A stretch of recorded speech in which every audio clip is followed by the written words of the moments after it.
नमस्कार दोस्तों, आज हम बताने वाले हैं महाराणा प्रताप वर्सेस अकबर के बारे में। इन दोनों योद्धाओं के बारे में बताएंगे कि कौन सबसे ताकतवर योद्धा थे।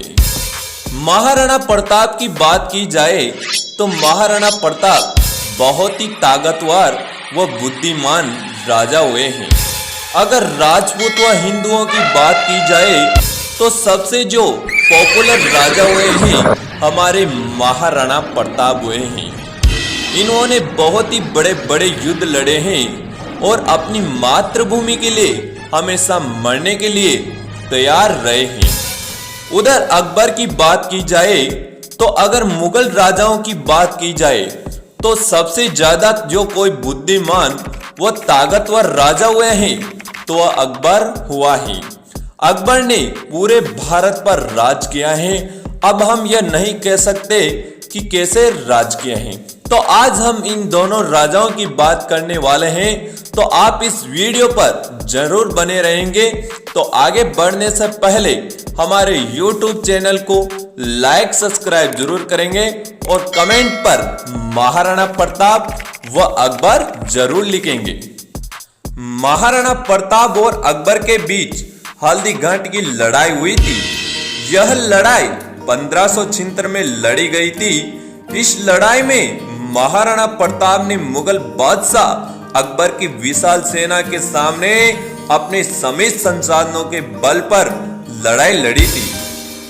महाराणा प्रताप का जन्म 9 मई 1540 को राजस्थान के कुंभलगढ़ में हुआ था। महाराणा प्रताप ने मुगल बादशाह अकबर की अधीनता स्वीकार नहीं की। महाराणा प्रताप की वीरता के सामने अकबर भी रोया था।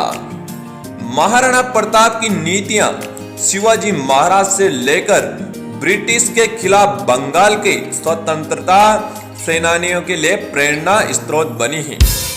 महाराणा प्रताप का भाला 81 किलो वजन का था और उनकी छाती का कवच 72 किलो का था। महाराणा प्रताप ने साधन सीमित होने पर भी दुश्मन के सामने सिर नहीं झुकाया और जंगल के कंदमूल खाकर लड़ते रहे। अकबर इतना डर गया था कि खासकर राणा ने युद्ध कौशल देखकर कि वह सपने में भी राणा के नाम से चौंक जाता था और पसीना पसीना हो जाता था। अब अकबर की बात की जाए तो अकबर महान मुगल वंश के सबसे शक्तिशाली बादशाहों में शुमार थे। अकबर का पूरा नाम अब्दुल फजल जलालुद्दीन मोहम्मद अकबर था। उन्होंने हिंदुस्तान के अधिकांश राज्यों पर मुगल सल्तनत के साम्राज्य बनाया था। उन्होंने सिर्फ 13 वर्ष की उम्र में ही मुगल साम्राज्य की सत्ता संभाली थी और बादशाह अकबर ने उत्तर पश्चिम और पूर्व राज्य खासकर पश्चिम दिल्ली, आगरा, राजपूताना, गुजरात, बंगाल, काबुल, बुलचितना, कदार व उत्तर प्रदेश के सामने अनेक प्रदेश और राज्यों पर परचम लहराया था। आज हम आपके सामने अकबर की जीवनी पूरी तरह से पेश करेंगे। भारतीय इतिहास में महाराणा प्रताप एकमात्र ऐसा योद्धा रहे हैं जिन्होंने कभी मुगल बादशाहों के आगे हार नहीं मानी। हल्दी घाटी के युद्ध के बाद तो अकबर इतना डर गया, वह अपने महाराणा प्रताप के नाम से चौंक जाता था और पसीना हो जाता था।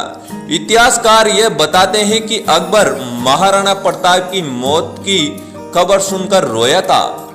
आपको हल्दी घाटी युद्ध से जुड़ी कुछ रोमांच जानकारी बता रहे हैं कि भारत के इतिहास में महाराणा प्रताप हल्दी घाटी के युद्ध के लिए भारत के इतिहास में बहुत ही माने जाने 1576 में हल्दी घाटी युद्ध में 20,000 राजपूतों को साथ लेकर प्रताप ने अकबर की विशाल सेना का सामना किया और महज चंद मुट्ठी भर राजपूतों ने मुगलों के छक्के छुड़ा दिए थे। इतिहासकार मानते हैं कि इस सेना में कोई विजय नहीं हुआ, लेकिन महाराणा प्रताप और राजपूतों का युद्ध कौशल देखकर अकबर घबरा गया था। इसके बाद भी महाराणा प्रताप और मुगलों के बीच लंबे समय तक युद्ध चलता रहा था। बाद में महाराणा प्रताप की सेना ने मुगल चौकियों पर आक्रमण शुरू कर दिया और उदयपुर समेत 36 बेहद अहम ठिकानों को अपने अधिकार में लिया था। 12 सालों के लंबे समय संघर्ष के बाद भी महाराणा प्रताप अकबर के अधीन नहीं आए और सपने में भी पसीना हो जाता था अकबर इतना डर गया था, खासकर राणा के युद्ध कौशल को देखकर कि वह सपने में भी राणा के नाम से चौंक जाता था। यही नहीं, लंबे समय तक राणा की तलवार अकबर के मन में डर के रूप में बैठ गई थी।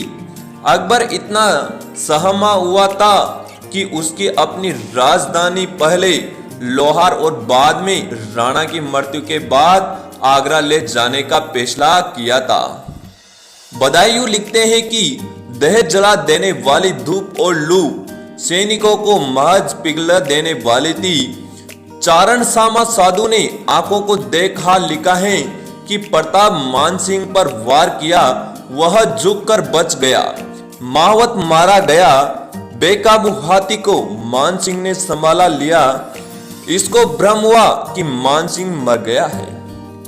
दूसरे ही पल बहलोल खान पर प्रताप ने ऐसा वार किया कि सिर से घोड़े तक के 2 टुकड़े कर दिए थे।